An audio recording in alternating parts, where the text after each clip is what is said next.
Okay, we have another great comic book battle. Welcome, otakus.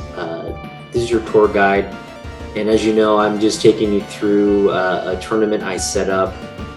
Um, Sort of like a Final Four tournament style battle between um, six, basically 64 of my top covers, and we have a great matchup here.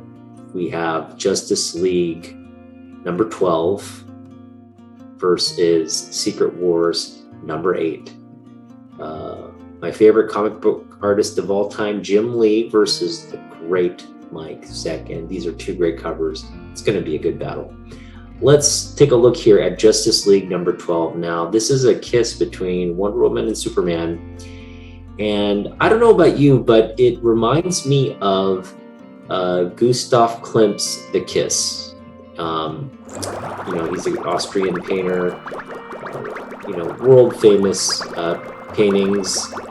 But this image here just reminds me of his painting The Kiss.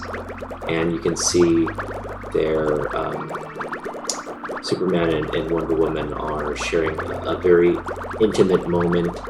It's revealed that they, kind of are attracted to each other in this issue, and I'm actually for these two getting together. I think it makes sense. They're just, both super strong and superheroes, and kind of have the same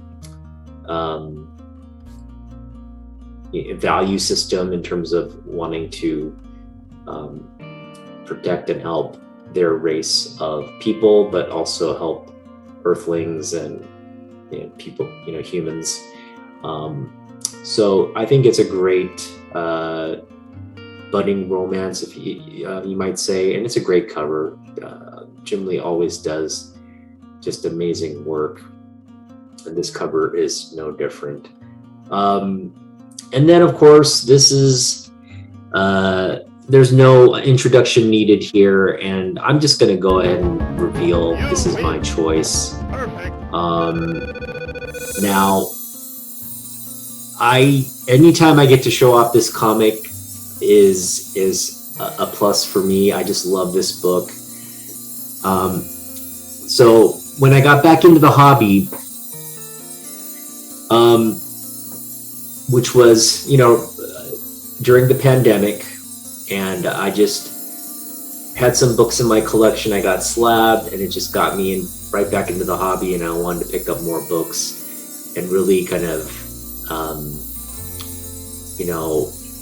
try to pick as many Jim Lee books. But I had two specific books that I really wanted to get, and they were kind of grail books for me, and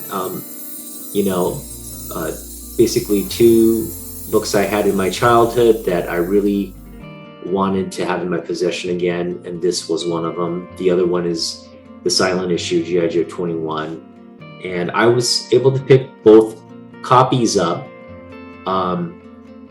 after the movie releases. So I picked this one a little after the Venom movie came out, so I was able to get it at a really good price, under what it was, kind of what its value was before the movie, and definitely way under what it's going now. This book is just, just skyrocketing, and we'll get to the reason why that is. I also picked up G.I. Joe 21 after the Snake Eyes movie. The Snake Eyes movie got some bad feedback. I think the reviews weren't that great. And so, yeah, that book kind of, you saw the prices going down. I was able to pick that one up for a great price too. These two books are just going to stay in my collection, but I anticipate they'll continue to go up in value just because of their significance. And anybody, in my age group that grew up reading comics or just, collecting toys and whatnot, these two books just are yeah, two of the most significant books in comic books, especially in the Copper Age. So yeah. So getting to what's driving the price of this book up is, let me just go in here, share my screen here for a minute, is this panel, this page of original comic book art. Now, this recently sold at auction. We don't know the identity of the buyer, but this is an original page of Mike Zeck's work that appeared in this issue here. And it's where the symbiote, it's this sort of this black material that kind of morphs around Peter Parker's body and forms this suit. And it's this page that sold for a record $3.36 million. 3.36 for a page of art. I want you to think about that. There, if you talk about, I just mentioned Gustav Klimt's The Kiss, okay? You can get really classic works of fine art for less than what this auctioned for. So